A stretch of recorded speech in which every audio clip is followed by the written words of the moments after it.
on commence, messieurs, avec ce message de vœux reçu par le président de la République, M. Abdelmadjid Tebboune, un message de la part de son homologue américain Donald Trump. C'était à l'occasion du 63e anniversaire de la fête de l'indépendance. Absolument, le président Donald Trump a envoyé ce message au président Abdelmadjid Tebboune à l'occasion de l'anniversaire d'indépendance et il souligne, le président Trump, que les États-Unis et l'Algérie célèbrent leur fête nationale pratiquement à la même période.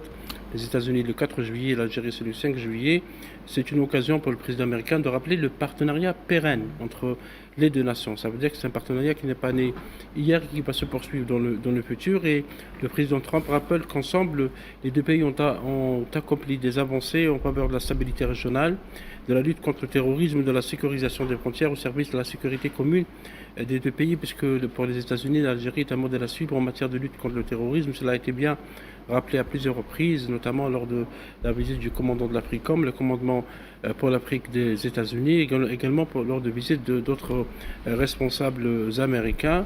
Le président américain souhaite que le partenariat, la coopération entre l'Algérie et les États-Unis se poursuivent, notamment dans le domaine des échanges culturels et dans le domaine commercial, dans le futur, dans la mesure où les échanges entre les deux pays sont en train d'augmenter et dans la mesure aussi, actuellement, il y a un partenariat qui est en train de se densifier, notamment dans le domaine énergétique, puisqu'il y a des multinationales américaines qui s'intéressent à l'Algérie, notamment ExxonMobil, et aussi d'autres entreprises. On l'a vu lors de la foire internationale d'Alger, qui a eu lieu fin juin, qu'il y a eu comme des entreprises américaines très intéressées par l'investissement dans le marché algérien. Et Badi, ce message intervient dans un contexte géopolitique en pleine mutation, il faut le rappeler. Pleine mutation, mais surtout glissant, très glissant. Moi, je rappelle de sources AIE, donc l'Agence internationale de l'énergie, également le World Bank, 2024, juste pour situer un peu effectivement le sens de ce message très stratégique, notamment du président américain Donald Trump au président de la République Abdelmadjid Tebboune, en 2024, selon ces mêmes sources, l'Algérie a été dans le top 3 des pays africains les plus consultés sur les dossiers énergétiques, sur les dossiers sécuritaires. Donc c'est pour vous dire qu'effectivement l'Algérie est un pays pivot, preuve à l'appui, et aussi un pays, une puissance, notamment dans ce sud global, dont Washington souhaiterait maintenir des canaux de dialogue et de discussion et de réflexion, mais surtout aussi d'accent, comme vient de dire Faisal, sur l'aspect sécuritaire, l'aspect géoéconomique aussi. Vous l'avez dit, il y a le géosécuritaire, mais aussi la géoéconomie qui est en pleine mutation, dans laquelle effectivement l'Algérie, en tant que locomotive africaine, mais aussi l'Algérie, avec sa trajectoire souveraine, reconnue d'ailleurs. C'est pour ça que j'aime dire que ce message traduit une reconnaissance et un rééquilibrage. Un rééquilibrage, c'est-à-dire que Washington souhaite avoir un vis-à-vis comme l'Algérie, un État puissant, un pays pivot, un pays fiable, un pays au service de la liberté, de la paix notamment et du développement de l'Afrique, mais aussi un trait d'union géostratégique entre les États-Unis et l'Afrique. Et le rôle de l'Algérie en Afrique, on va en parler dans quelques instants, messieurs. En attendant, cette semaine s'est tenu également le sommet national sur la jeunesse et la participation politique. Et dans un message lu en son nom par le Premier ministre Nader El-Arbaoui, le président de la République Abdelmadjid Tebboune a appelé à promouvoir, Faisal, la participation de la jeunesse dans la vie politique. C'est vrai que le président Abdelmadjid Tebboune, lors du premier mandat et le deuxième mandat, a beaucoup insisté sur la nécessité aux jeunes de participer dans la vie politique nationale, d'autant plus que les jeunes sont majoritaires dans le pays, 75% de la jeunesse. Donc, et c'est le Conseil supérieur de la jeunesse qui a organisé ce sommet qui est important, parce qu'il s'agit aussi de discuter des questions de la participation politique des jeunes dans le futur. Et le président Tebboune, dans son message lu en son nom par le Premier ministre Nader El-Arbaoui, a insisté sur la formation et il a rappelé la détermination de l'État dans l'accompagnement de cette formation, parce qu'on sait que dans les autres nations, que la formation politique peut être assurée par les partis ou par la société civile. Là, c'est un peu l'État qui s'engage pour accompagner les formations dans tous les niveaux. Et là, le président appelle les jeunes à participer massivement dans la mesure où il y aura prochainement, peut-être l'année prochaine, des élections législatives, il y a les élections locales aussi, où la participation des jeunes, notamment dans les collectivités locales, au niveau du Parlement. Le Parlement algérien est d'ailleurs l'actuelle législature, on constate qu'il y a une forte participation des jeunes, mais le président souhaite, à travers ce message, que les jeunes soient beaucoup plus engagés dans cette vie politique à travers que ce soit comme maire, comme président d'Assemblée populaire communale ou Assemblée populaire de Wilaya ou comme parlementaire, parce que c'est là qu'on se forme, parce qu'il s'agit aussi de garantir l'avenir du pays et l'élite politique du pays, il faut la former maintenant. D'où la teneur de ce message très important du président Tebboune. Badis, c'est une priorité stratégique aujourd'hui de promouvoir la participation politique de notre jeunesse. Effectivement, priorité stratégique et vitale. Je rappelle que c'est là une promesse électorale du président de la République dans son programme. Effectivement, comment faire émerger la jeunesse sur la scène publique, sur la scène civique également, parce qu'il faut reconsidérer son rapport avec la citoyenneté, la pleine citoyenneté. Comment comprendre l'équation elle-même, qu'elle soit politique, citoyenne, comment ce jeune peut participer activement, justement, à l'échelle locale, à l'échelle régionale, à l'échelle nationale, au sein du Parlement, comme tu disais. Et puis, les faits sont là. C'est-à-dire qu'on a, depuis l'élection du président de la République, Abdelmajid Tebboune, il y a un sentiment de rajeunissement de la classe politique, des chambres, la chambre notamment basse, le Parlement. Donc il y a véritablement une vision du président de la République à vouloir. Et pour cause, plus de 70% de la population algérienne a moins de 40 ans, Noured. Donc c'est pourquoi c'est ce qu'on appelle créer un vivier de relève, notamment, qui soit politique, qui soit institutionnel, pour pouvoir justement faire émerger cette jeunesse fougueuse, qui souhaite justement, qui sait réconcilier entre la mémoire et la coopération intergénérationnelle, puisque, attention, entendons-nous sur une chose, c'est que nous devons faire cela dans la gradualité, c'est-à-dire que la transmission de flambeau doit se faire dans la gradualité, donc dans la stabilité. C'est-à-dire qu'il y a tant à explorer en matière de coopération, collaboration, de synergie intergénérationnelle entre les jeunes et les moins jeunes, pour que justement, encore une fois, l'Algérie, non seulement elle reste stable, mais surtout elle reste digne, elle reste forte, elle reste puissante à travers son capital humain qui est cette jeunesse. Et il est donc important, Badis, toujours de miser sur cette formation politique. Absolument.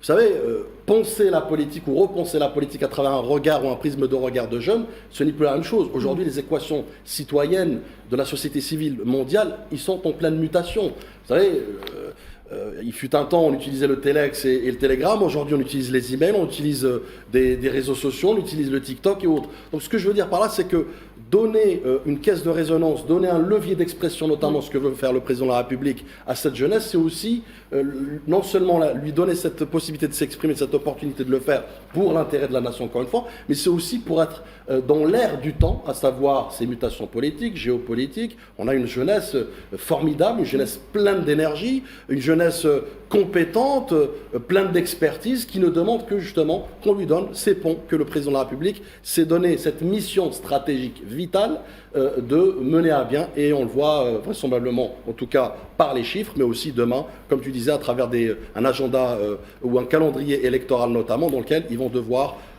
jouer pleinement leur rôle et assumer la responsabilité de son rôle. Les jeunes, Badis, c'est la catégorie sociale la plus ciblée, notamment de l'extérieur, à travers les réseaux sociaux, etc., où il y a beaucoup de fake news, c'est les guerres de 5e génération, on les connaît, comment ils sont travaillés, d'où la teneur du message du président Tebboune, c'est pour la participation, il n'y a pas mieux que participer, se sentir concerné par la vie de la cité, se sentir concerné par les dossiers politiques, économiques, sportifs, pourquoi pas, culturels, etc.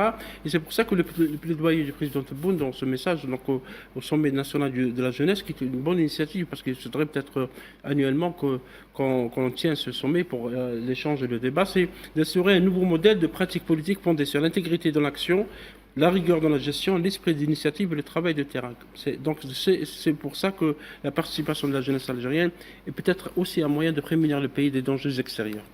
Prémunir le pays des dangers extérieurs. Gamal, vous rejoignez les propos de... Oui, tout à fait, parce qu'il y a une chose d'abord, les chiffres, pour affiner encore, les chiffres 54% en moins de 30 ans. Oui. C'est considérable.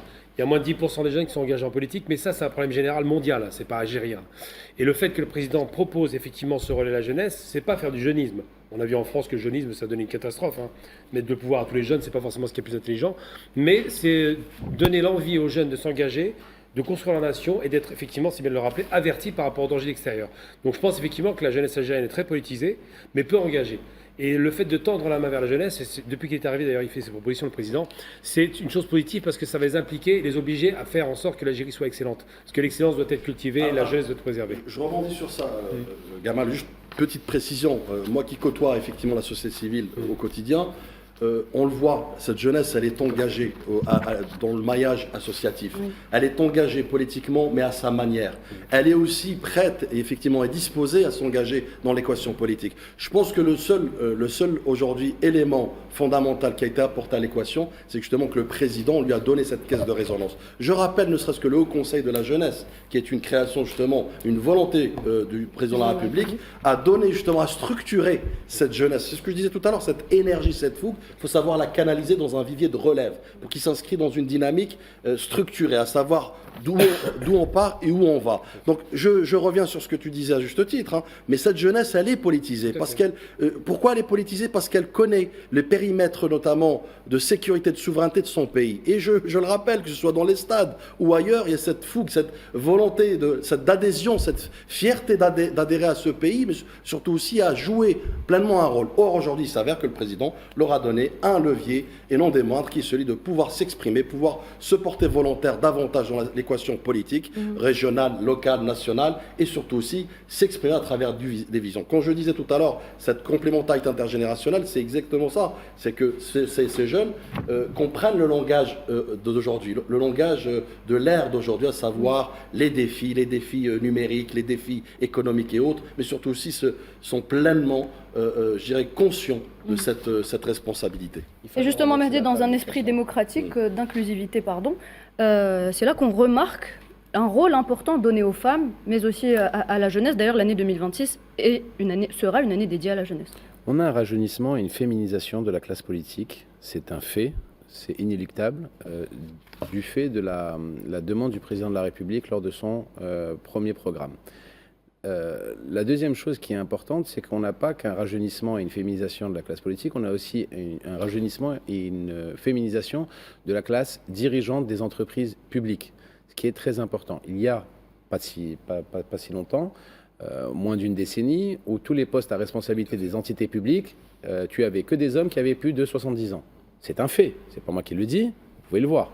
Vous constatez toutes les plus grandes entreprises publiques d'il y a 10 ans, je peux vous dire qu'ils avaient plus de 70 ans et c'était des hommes. Maintenant, il y a un rajeunissement de cette classe justement de dirigeants, fonctionnaires d'État, commis de l'État, mais à des postes de haute responsabilité qui sont jeunes et qui sont aussi, dans un cadre bien précis, des jeunes diplômés, algériens et aussi beaucoup de femmes qui en font partie. On a aussi un gouvernement, et il faut aussi savoir le rappeler, où il y a énormément de jeunes. La ministre de l'Environnement, qui est une femme et qui est jeune, le ministre des Sports, vous avez le ministre des Startups, vous avez le ministre la formation professionnelle, vous avez eu un rajeunissement de la classe politique et un rajeunissement aussi du gouvernement. D'accord ? C'est important. Le jeune a toute sa place pour l'évolution et le développement de l'Algérie nouvelle. On ne peut pas faire quelque chose de nouveau avec du vieux. On fait du nouveau avec du nouveau. Donc le président de la République a décidé justement de mettre un coup de pied dans la fourmilière et de donner la place qui doit être la sienne aux jeunes, ça veut dire la place dans les plus grandes sociétés étatiques et également dans les différentes instances politiques. Et on va continuer à parler de la jeunesse algérienne, messieurs, si vous le voulez bien. Le président de la République, M. Abdelmadjid Tebboune, a présidé ce jeudi à l'Académie militaire Ouali Boumedienne de Cherchel la cérémonie de sortie de promotion au titre de l'année 2024-2025 portant le nom du Moudjahed et général Hossein Ben Hadid Faisal. Quelle symbolique. Quelle symbolique que le général-major Allah yarhamou barahmatillah Hossein Ben Hadid ait eu justement cet honneur qui lui a été fait par le président de la République, ministre des Armées et son chef d'état-major, ministre délégué de la Défense, et que l'endroit justement Cherchel, enfin la caserne de Cherchel soit à son nom. Le général major Ben Hadid a été l'un des premiers précurseurs à déclarer la guerre à la Isaba. Ça lui a coûté des années de prison.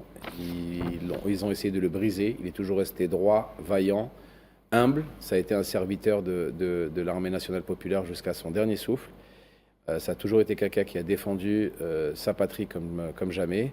Et je trouve que la symbolique est exceptionnelle et que c'est un grand geste, et un geste qui honore ceux qui ont décidé de nommer justement la sortie de la promotion de l'année 2025 de Chechel au nom du défunt général Belhadid.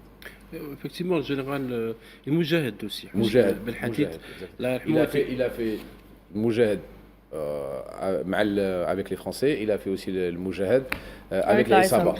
Il faut savoir le dire, il a été double fois Moujahid. Et il a payé très cher. Très cher cet engagement parce que c'était grand homme. Est un exemple de rectitude, d'intégrité et d'honnêteté intellectuelle. Et donc, comme je rejoins ce que dit Mahdi, c'est un honneur que cette promotion de jeunes militaires algériens, c'est l'élite de l'armée algérienne, parce que l'académie militaire Houari Boumediene de Chechel forme l'élite de l'armée. Elle ne forme pas uniquement les Algériens, mais beaucoup de pays amis et frères.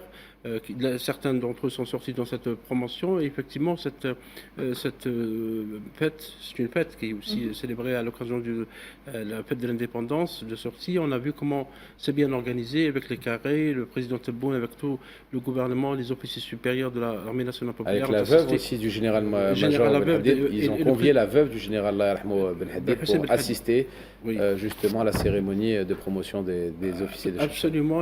Très émouvant. Une cérémonie nous voyons ici. On le voit à l'image. La veuve de M. Belhadid a été honorée par le président Tebboune et le général d'armée Saïd Chenguelaha, qui est le ministre délégué auprès du ministre de la Défense et également chef d'état-major, a évoqué une question très importante. On parlait tout à l'heure de la jeunesse. Il disait dans son allocution, parce qu'il avait visité l'académie avant la venue du président Tebboune, mercredi dernier, la construction d'une Algérie forte et imprenable, capable de relever les défis et les enjeux, nécessite de nous de revenir au principe de la glorieuse révolution de novembre, qui constitue une source d'inspiration intarissable, qui guide tel un phare les fidèles enfants du pays. Et le général Chenguelaha a appelé les jeunes Algériens, notamment les jeunes soldats qu'on voit à l'image, de porter dans leur cœur ces valeurs de novembre. Donc c'est les valeurs de novembre, contrairement à ce qui se dit ici et là, c'est celui qui cimente la société algérienne, qui lie les générations. Badis parlait des générations. La révolution de novembre reste une référence pour tous les Algériens. Je pense justement, Faisal, que c'est une bonne réponse à ceux qui ont décidé de détester l'Algérie, avec notamment ce regain de haine et d'acharnement, messieurs, de la presse française à l'encontre de l'Algérie et de son gouvernement, suite, vous le savez, à la condamnation de l'écrivain Boualem Sansal.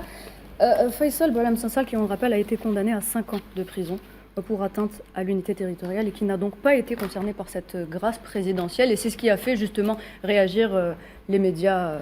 Oui, absolument, parce qu'on parlait de la jeunesse, parce qu'à un moment donné, je me rappelle, on a voulu séparer les jeunes Algériens de leur révolution, de la guerre de libération, en disant oui, ils ne sont pas intéressés par la guerre de libération, c'est une question de vieillard, etc.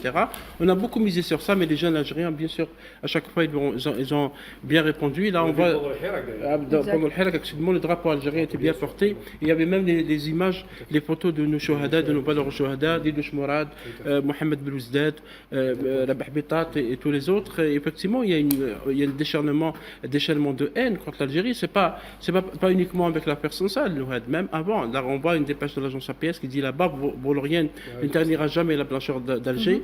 C'est vrai, parce que les médias qui appartiennent à Vincent Bolloré, qui est un homme d'affaires proche de l'extrême droite, n'ont jamais cessé d'attaquer l'Algérie.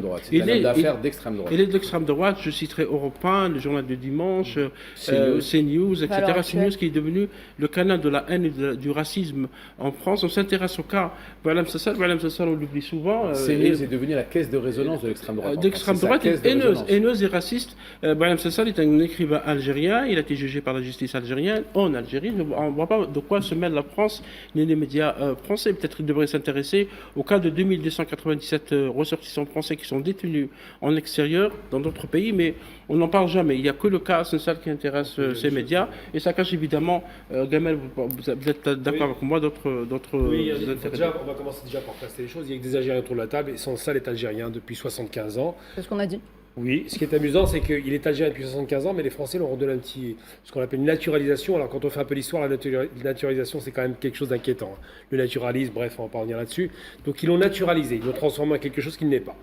Donc Boualem Sansal, il y a un problème parce que d'abord, il est jugé en tant qu'Algérien, par une justice algérienne, un homme qui a bénéficié toute sa vie des bienfaits de l'Algérie. Il était quand même bien placé, il avait un beau poste, il était cadre, et il s'est autorisé à beaucoup de dérapages. Je ne vais pas revenir sur ces livres insipides qui étaient absolument à vomir. Et il est payé jusqu'à maintenant par l'Algérie. Tout à fait. Il touche une retraite jusqu'à maintenant. Une belle retraite. Donc c'est quelqu'un qui a une ingratitude, mais vraiment violente, parce qu'il espérait se vendre au plus offrant. Alors en France, l'extrême droite, qui est quand même culottée, le présente comme un Voltaire. Déjà, récupérer, recycler Voltaire à l'extrême droite, c'est quand même douteux. Mais surtout, on nous présente ce personnage comme une sorte de héros, et on le présente pire encore, et c'est là où il y a un problème en termes d'expression, quelque chose qui commence à sentir le côté malsain. Parce que le côté Algérie, terroriste, on l'a vu il n'y a pas longtemps sur l'affaire de l'enlèvement de notre responsable, on peut le dire, c'est pas l'agent consulaire, parce qu'on l'appelait comme ça à l'époque, mais simplement du diplôme, c'était chercher de diplomate. Donc déjà, il y a eu une frappe là-dessus, on a utilisé le terrorisme. Maintenant, sans ça, on dit quoi? On dit que l'Algérie, qui va condamner légitimement, avec son droit, qui est applicable comme partout ailleurs, un homme qui a fauté, parce qu'on oublie les fautes aussi, elles sont quand même grosses, eh bien, on dit de cet homme qu'il est pris en otage. Et là, ça devient très malsain, parce qu'entre le terrorisme et le preneur d'otage, d'abord, quand on fait un peu de français, un preneur d'otage, quand il prend quelqu'un en otage, c'est pour une rançon. Oui. Soit de l'argent, soit s'échapper. Or, l'Algérie ne s'échappe pas et ne veut pas d'argent. Elle a suffisamment d'argent pour cela. Mais surtout, on présente Sansal comme une sorte de héros de la résistance française, ce qui n'est pas. Et ce qui m'a choqué le plus, je ne vous le cache pas, c'est de voir des ministres se répandre sur les plateaux en disant « notre compatriote oui. ». Moi, quand je suis contrôlé par la police en France, tout comme Badis et comme tout le monde d'ailleurs, on ne dit pas « notre compatriote ». On demande mon origine immédiatement. On voit long, c'est bon, le marqueur est là. Mais Sansal, avec sa petite coupe de cheveux bien longue, il passe pour une sorte de BHL algérien. Eh bien non, c'est pas un compatriote français. Il est naturalisé, il a une carte parce qu'on lui a donné presque par décret. C'est inadmissible de le confondre. Si Sansal a fait une faute et s'il veut effectivement, éventuellement, avoir la chance d'avoir, peut-être, je sais pas, dans un bon geste du président, la possibilité d'être gracié, il faut d'abord qu'il reconnaisse ses fautes. Il faut d'abord qu'il dise oui, j'ai fauté. Oui, j'ai trahi mon pays. Oui, j'ai des choses extrêmement dommageables pour l'Algérie. Oui, j'ai dit que l'Algérie c'était rien, ce qui est quand même grave quand on voit 1,5 million de martyrs, sans parler de ce qu'il y a eu avant. Donc il faut vraiment préciser les choses. Sansal est algérien, condamné par un pays qui s'appelle l'Algérie, sur une justice algérienne qui est elle-même totalement indépendante de la France, pour le rappeler, et surtout Sansal est un ingrat parce qu'il a été largement rincé par l'Algérie et aujourd'hui il espère effectivement, en s'appuyant sur de nouveaux alliés d'extrême droite, s'en sortir. Badis, est-ce que vous pensez que derrière cette affaire de Balam Sansal, l'extrême droite et les nostalgiques de l'Algérie française ont pour but de raviver l'algérophobie et de faire oublier les crises qui se passent du côté de l'Hexagone? D'abord, je tiens à rappeler que de la France de Victor Hugo ne reste que les misérables, notamment de Bolloré. La France de Bolloré, c'est cette France, en tout cas cette frange de la France qui n'accepte pas ou qui ne veut pas faire le deuil de son empire, qui effectivement dans des réflexes obsessionnels colonialistes et néocolonialistes ont du mal à accepter le rayonnement de l'Algérie. Je dirais aussi la haine de l'Algérie aujourd'hui sert d'agenda commun, puisque ce qu'on disait tout à l'heure, l'extrême droite, maintenant aidée et soutenue par une oligarchie, vont debout justement pour servir à un projet pernicieux et sibyllin contre les intérêts de l'Algérie et ce qu'elle représente, puisque c'est ça dont il est question. Aujourd'hui, cette unité nationale dérange, cette mémoire que l'Algérie veut à tout prix mettre sur la table d'une manière apaisé, mais surtout sans condescendance, dérange. Ce président légitime qui, vent debout, défend les intérêts de son pays, l'Algérie, dérange. Ce rayonnement, cet essor de l'Algérie, son devenir et surtout qui s'est hissé sur le sommet de la diplomatie mondiale planétaire avec un acteur majeur et pivot dans l'équation régionale, continentale et internationale, dérange. C'est tous ces facteurs-là qui dérangent aujourd'hui, c'est tous ces facteurs-là qui font...